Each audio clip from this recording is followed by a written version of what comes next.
तो ये हमारा वर्ल्ड हिस्ट्री का सबसे पहला लेक्चर होगा, जिसमें हम देखेंगे कि हमें वर्ल्ड हिस्ट्री कहाँ से पढ़नी है, हमारा सिलेबस क्या क्या है और हमें करना कैसे कैसे है। तो पहले लेक्चर में हम पढ़ेंगे कि उसका बैकग्राउंड क्या रहा है हमारी वर्ल्ड हिस्ट्री का। तो 18th सेंचुरी में इंडस्ट्रियल रिवॉल्यूशन हुआ, वर्ल्ड वार हुआ, रेनेसांस हुआ था हमारा 14th-16th सेंचुरी में, कोलोनाइजेशन हुआ, डीकोलोनाइजेशन हुआ उसके बाद, और पॉलिटिकल फिलोसफर्स आए हमारे कई सारे, जो सोशल थे, कैपिटलिस्ट थे, कॉमन थे, पीपल्स ब्यूरोक्रेट्स थे, जिन्होंने अलग अलग रिफॉर्म्स लाए, अलग अलग चीज़ें लाई जिससे हम आगे बढ़ पाए, खासकर यूरोप के कॉन्टेक्स्ट में। तो सबसे पहले हम पढ़ेंगे अपना 18th सेंचुरी इंटरनेशनल रिलेशन। हमें जो जो हमारे सिलेबस में है as per the UPSC examination, और जितनी भी आप CGL, CCS या फिर कोई भी आप एग्ज़ाम दे रहे हो जिसमें वर्ल्ड हिस्ट्री आ रहा है, उसके पर्सपेक्टिव से बता रहा हूँ मैं आपको। दो टाइप का हमारा सिलेबस होता है, एक होता है गिवन है और एक होता है अनगिवन, जो हमें मेंशन नहीं किया होता। जैसे कि 18th सेंचुरी हमारा मेंशन है सिलेबस में, इंटरनेशनल रिलेशन, IR, ये इंटरनेशनल रिलेशन बता रहा हूँ मैं इसको, इंडस्ट्रियल रिवोल्यूशन है, world war first and second है अपना, रिनोवेंस ऑफ बाउंड्रीज है, कोलोनाइजेशन है, डीकोलोनाइजेशन, और पॉलिटिकल फिलोसफर्स है।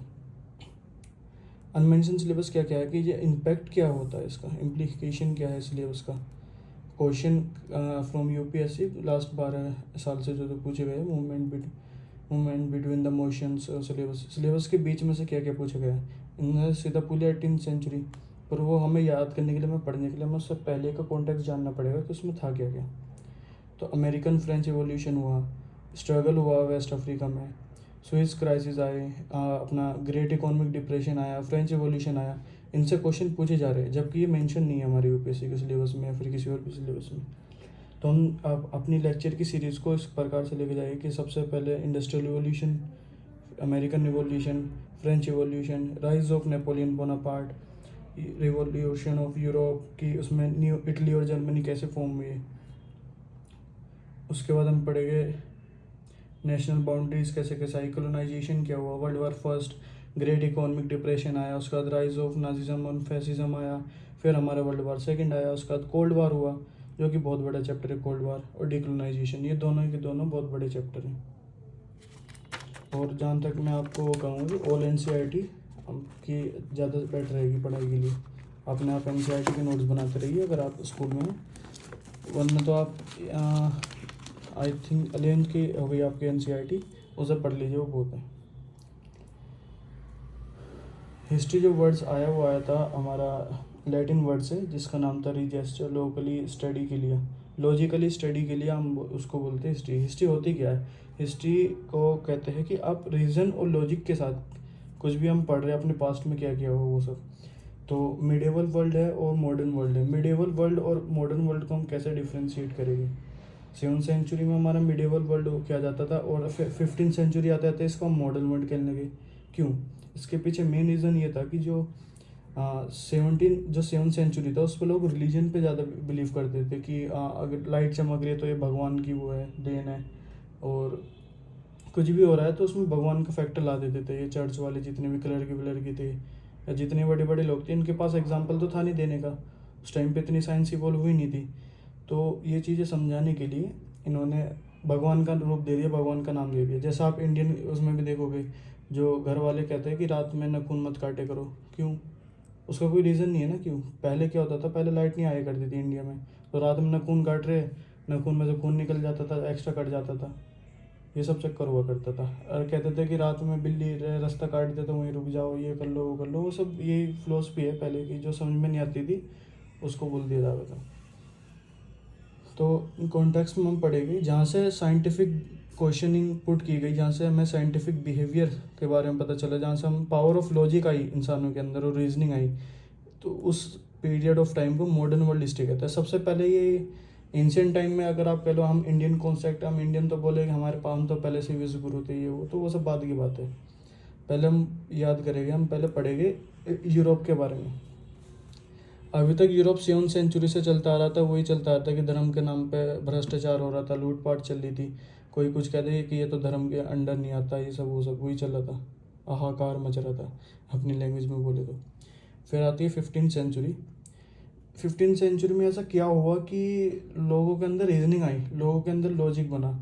ये होता कि बेजेंटाइन एम्पायर, जो कि रोम का एम्पायर था, जहाँ पहले ओलंपिक्स आपने पढ़ा होगा, जहाँ शुरुआत हुई थी, जहाँ से ग्रेट रोमन एम्पायर 2 एम्पायर्स में टूट गया था, एक ईस्ट में और एक वेस्ट में। तो जो वेस्ट वाला था उसको बेजेंटाइन एम्पायर बोल दिया गया था। तो बेजेंटाइन एम्पायर में अच्छे अच्छे पुराने, वो बहुत ही पुराना होता है उनका, वहाँ का धर्म वर्म था, उनके पास अच्छी अच्छी किताबें थी, रीजनिंग थी। जैसे हमारे यहाँ कहते हैं ना कि सनातन धर्म हुआ करता था, इसमें अच्छी अच्छी चीज़ें पढ़ाया करते थे, तो ऐसे ही इनके पास बेजेंटाइन एम्पायर था उस टाइम पे।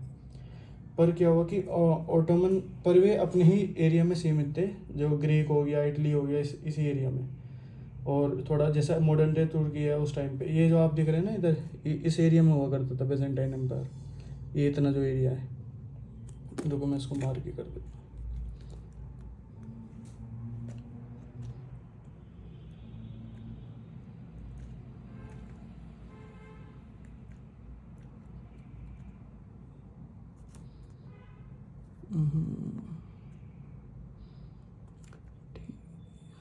ठीक, अभी सीख रहा हूँ यार मैं। तो ये जो एरिया आया करता था हमारा, ये आया करता था हमारा बेजेंटाइन एम्पायर में। यहीं से सिल्क रूट जाते थे, ट्रेड हुआ करते थे इधर की साइड से ऐसे। तो बेजेंटाइन एम्पायर क्यों इतना सब इसी के पीछे क्यों थे? क्योंकि चाइना, इंडिया और मिडिल ईस्ट से जितनी भी ट्रेड हुआ करता था, फिर यहाँ यूरोप से, उस टाइम अमेरिका तो इतना कुछ खास था नहीं, तो जितना भी ये ट्रेड हुआ करता था सारा का सारा एपिसेंटर यहाँ था, इस एम्पायर पे, यहाँ पे। ये था बेजेंटाइन एम्पायर। यहाँ पे फिर एक नया एम्पायर बनना था, जो कि था ओटोमन एम्पायर। यहाँ इस साइड में तुर्की वाला एरिया ना, यहाँ से ओटोमन एम्पायर नया बना। उन्होंने क्या है, बेजेंटाइन एम्पायर को कब्जा लिया इन्होंने, अटैक हुआ, इन पर हमला हुआ। और मैं तो ये मानता हूँ कि अगर ओटोमन एम्पायर अटैक नहीं करता और ये सारी हिस्ट्री में ऑक्यूपेशन नहीं होता, इनकी जो कैपिटल थी कॉन्स्टेंटिनोपल पे, जो कि आज के टाइम में कॉन्स्टेंटिनोपल को हम कहते हैं इस्तांबुल। कॉन्स्टेंटिनोपल आज के डेट में इस्तांबुल है, जो कि वेस्ट तुर्की में पड़ता है। अगर तो वहाँ पे जब अटैक हुआ तो वे सारे के सारे जो बेजेंटाइन एम्पायर के जो चर्च के लोग थे, क्लर्की थे, जितने बड़े बड़े रूलर थे वहाँ पे, जो बुद्धिमान व्यक्ति थे, वे सारे के सारे भाग गए इटली की तरफ। यहाँ से उन्होंने अपना इटली की तरफ रुख किया। ये रहा हमारी इटली। तो जब ये इटली की तरफ गए तो यहाँ पे इन्होंने देखा कि इटली में तो पहले से ही पूरे यूरोप में तो वो मच रहा था, मतलब कि झूठ फैला रखा था। जो ये जितने भी नए नए बाइबल इन्होंने कन्वर्ट कर दी थी अपने लैटिन लैंग्वेज में, और झूठ फैला रखा था और अपने हित के बारे में करते थे। यहाँ तक कि करप्शन भी बहुत था कि एक दे देते कि अगर आपने कोई भी सीन किया हो या आपने कोई भी पाप वाप किया हो, कुछ भी किया हो, आपको हम लेटर ऑफ इंटेलिजेंस दे देंगे।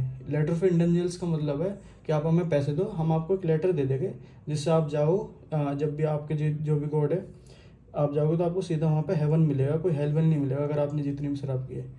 मेरे हिसाब से ये टेक्निक सही भी थी कि क्योंकि जो बुरे लोग थे उनके पास पैसा भी तो कहाँ से आ रहा है, ब्लैक मनी तो था उनके पास, लोगों से लूटा हुआ पैसा था, उन्हीं को वे लूट रहे थे चर्च वाले। पर उस टाइम पे ये बात वहाँ के लोग समझ नहीं पाते कि चर्च वाले ये क्यों कर रहे हैं।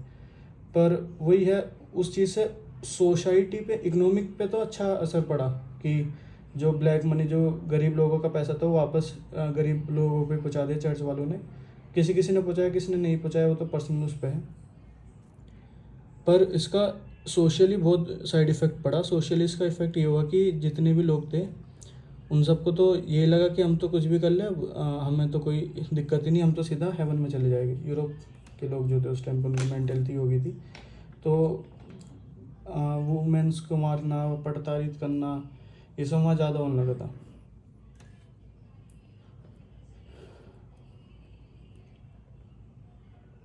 फिर अब हम पढ़ेंगे इसमें एरा ऑफ फ्यूडलिज्म।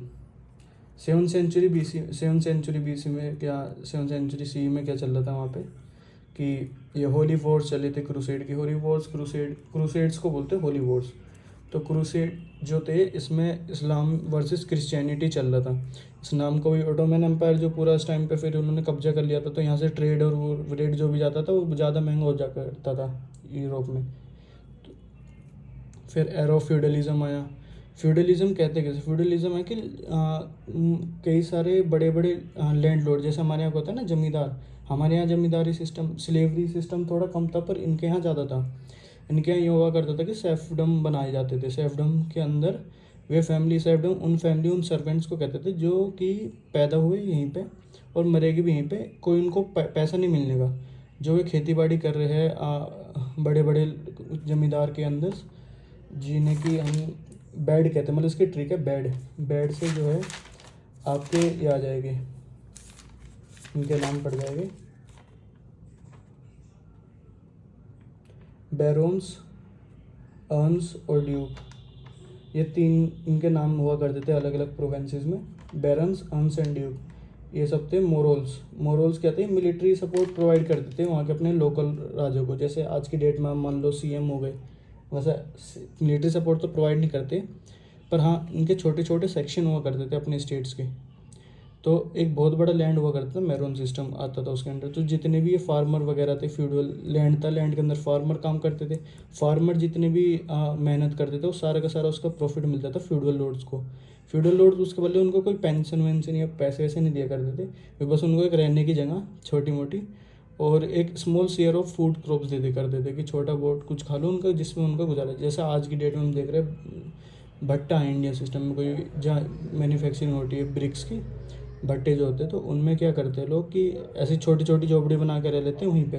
पर आज की डेट में हम इतना तो उसको कर नहीं सकते कि वे जिएगी भी वहीं, वे मरेगी भी वहीं, उनको पर पैसे भी देते हैं। पर उस टाइम पे आप ये मान के चलो कि हम भट्टे में किसी को अपने काम पर रख रहे हैं, वो पैदा, उसका लड़का भी वहीं उसी भट्टे पे काम करेगा, उसका लड़का भी, उसका लड़का भी, उनकी पूरी लाइफ साइकिल ही वहीं ख़त्म हो जाएगी। और उनके बदले हम उनको कोई पैसा नहीं देने के, हम तो रिच होते जाएंगे, हम अपनी ज़मीन बढ़ाते जाएंगे, अपने भट्टे पे भट्टे खोलते जाएंगे, पर वे वहीं के वहीं दबे रह जाएंगे आने वाले 10-20 साल या 100 साल में भी।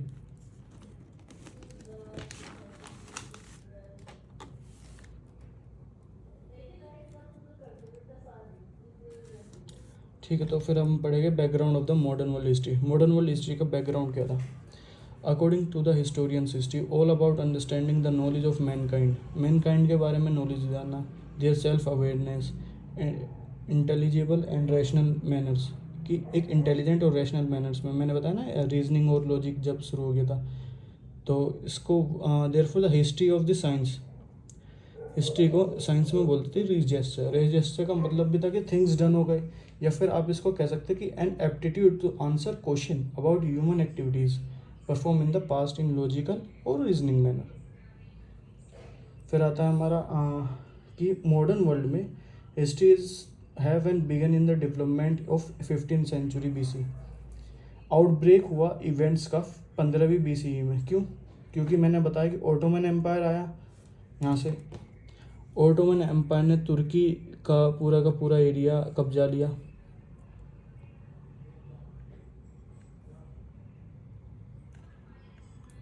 ये वाला जो आपका एरिया था ना, ये फिर ऑटोमन के अंदर आ गया। तो जितना भी यहाँ से ट्रेड होता, जेरूसलम यहाँ था और ये बजेंटाइन भी यहीं था, तो ये जितना भी ट्रेड हुआ करते थे ऑटोमन एम्पायर के अंदर आ गया।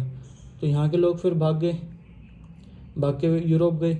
यूरोप जाके उन्होंने देखा कि यहाँ तो यार अत्याचार हो रहा है, यहाँ तो गलत चीज़ें पढ़ाई जा रही है, यहाँ तो अपनी मतलब इंडिविजुअल ज़्यादा प्रेफरेंस नहीं दे रहे लोगों के बारे में, वो अपने फ़ायदे के हित के बारे में सोच रहे हैं। यहाँ के लोग जो जो इन्हें पढ़ाया, जो सिखाया, वो उन्होंने सब कुछ चेंज कर दिया अपने हिसाब से, चर्च के लोगों ने, जिसमें उनका फ़ायदा हो जाए।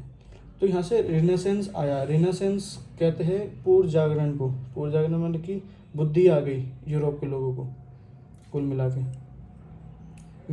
रिनेसेंस को ही हम कहते हैं, एक लिंक है रिनेसेंस, जो मिडिवल और मॉडर्न हिस्ट्री के बीच का एक लिंक कहते हैं हम रिनेसेंस को यूरोप के टर्म्स में। तो मिडिवल हिस्ट्री में मैंने इससे पहले बताया फ्यूडलिज्म चलता था कि लैंडलॉर्ड हुआ करते थे, वो बड़ी बड़ी ज़मीन पर कब्जा करके रखते थे, उसके अंदर स्लेव्स रखते थे अपना। उसका आता है हमारा एरा ऑफ एस्क्लेनेशन। इसमें क्या था कि जितने भी चर्च के और पॉप के मेंबर थे वो एक हाई क्लास सोसाइटी में के अंडर आते थे, जैसे कि मोनार्क हो, चर्च, जैसा हमारे यहाँ था ना कि ब्राह्मण जो हुआ करते थे वो बहुत वो आते थे, पहले ब्राह्मण आते थे, फिर क्षत्रिय आते थे, एक कैटेगरी में डिवाइड कर रखा था, फिर शूद्र, फिर वैश्य।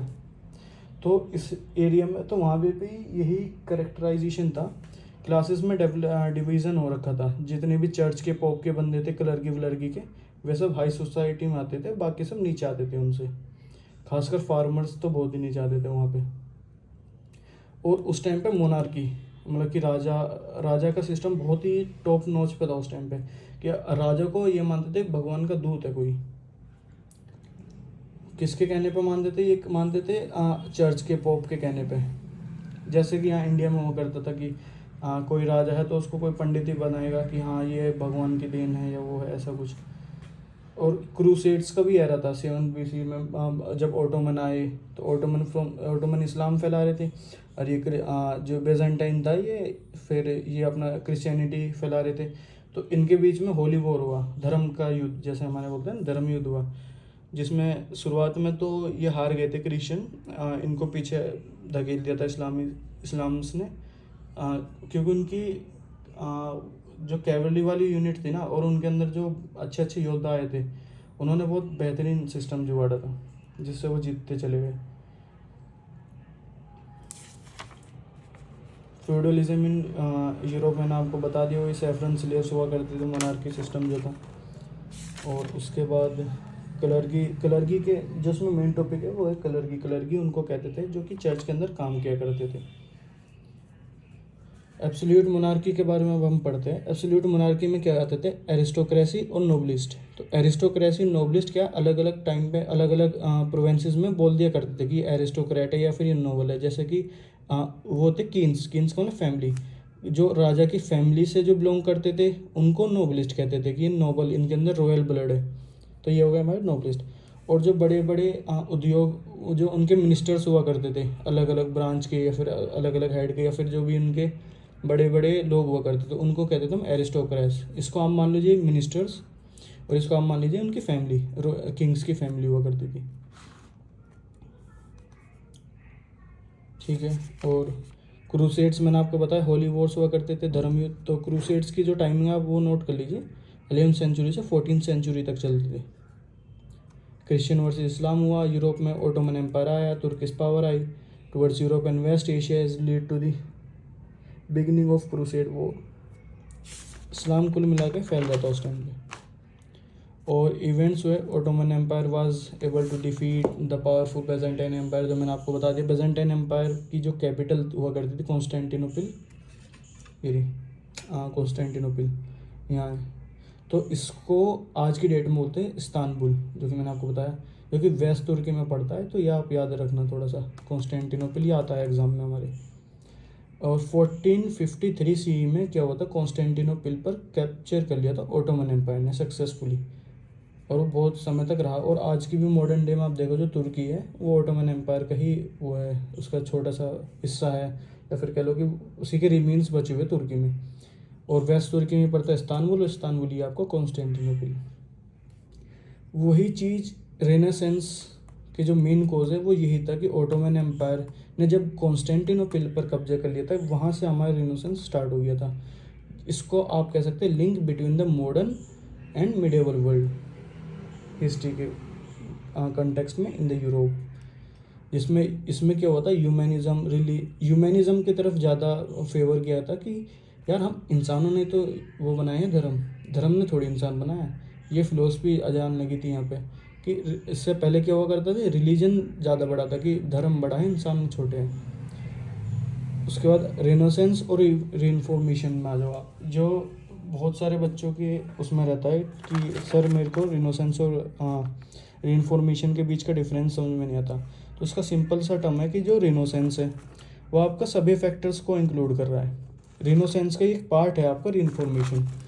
रेनेसेंस क्या है कि जागरण हुआ, पूर्ण जागरण हुआ, इनको बुद्धि आई यूरोप वालों को कि साइंस भी कुछ होता है, इकोनॉमिक्स भी कुछ होती है, आर्ट एंड कल्चर भी कुछ होता है। मतलब था इनको पहले से, पर ये नहीं था कि हो क्यों रहा है। जैसे अगर सेम नीचे गिर रहा है, भगवान पूछा क्यों गिर रहा है, ग्रेविटी तो उस टाइम इनको पता नहीं थी, चर्च के लोगों ने कहती भगवान की देन है।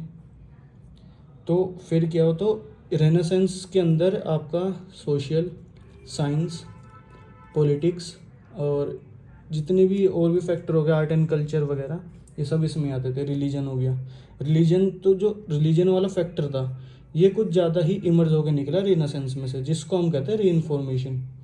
रीइंफॉर्मेशन खाली था कि रिलीजन के खिलाफ जितने जो उस टाइम पे रिलीजन जो अपना मोनोपोली बना रखी थी कि भगवान की देन है और इनसे पोप से बढ़कर कोई है ही नहीं इस दुनिया में, जो सुपरमेसी थी इनकी चर्च वालों की, उसको चैलेंज किया रीइंफॉर्मेशन में।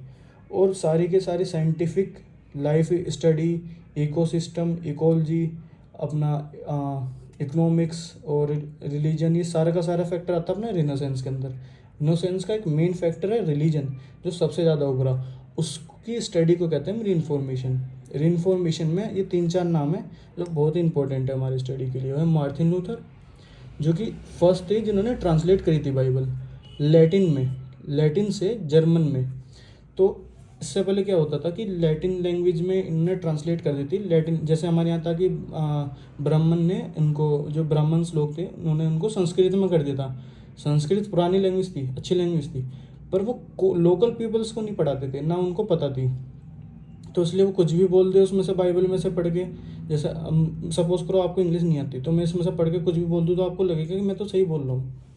तो यही फैक्टर था उस टाइम पे। तो जो समझदार व्यक्ति था उस टाइम पे, मार्टिन लूथर, उन्होंने इसको कन्वर्ट कर दिया कि जर्मन में, कि जहाँ के लोकल पीपल्स भी जान पाए। जब उन्होंने जर्मन में कन्वर्ट किया, उसको पढ़ा, तो पढ़ते पढ़ते उनको दिखा यार 95 ऐसे थीसिस थी, ऐसे पॉइंट्स थे जो कि बहुत गलत थे। मतलब जो बाइबल में लिखा था कुछ और, ये कर कुछ और रहे थे। अपनी मर्जी से इन्होंने अपने प्रॉफिट के लिए चर्च के लोगों ने इसको कन्वर्ट कर दिया था। ये नहीं कि हर जगह पर जैसा आप देखते हैं ना छोटे प्रोविंसेस में, यहाँ पे फिर वो एक ने प्रैक्टिस करी, दूसरे ने उसको शुरू कर दिया, किसी ने उसको चैलेंज नहीं किया।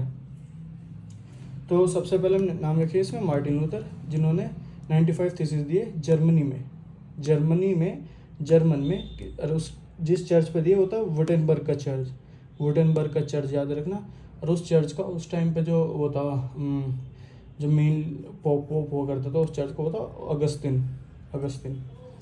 उसके बाद आप आ जाओ ज़ुइंगली स्विट्ज़रलैंड का था, कैल्विन फ्रेंच का था, और प्रोटेस्टेंट क्या थे, प्यूरिटेंस क्या थे, ग्रुप था पीपल्स का। प्रोटेस्टेंट क्या है, पीपल्स का ग्रुप। आप इसी को ऐसे याद रखें, पीपल ग्रुप, पी है ना प्रोटेस्टेंट में, पीपल ग्रुप्स किसका था, इंग्लैंड का। तो अब इसको एक और याद कर लो कि इंग्लैंड के लोग ना खुद को प्योर मानते हैं, तो ये प्योर ही मान लो, शुरू के 4 PURE को ई कर लो, तो प्योर मान लो, प्योर इंग्लैंड के लोग थे।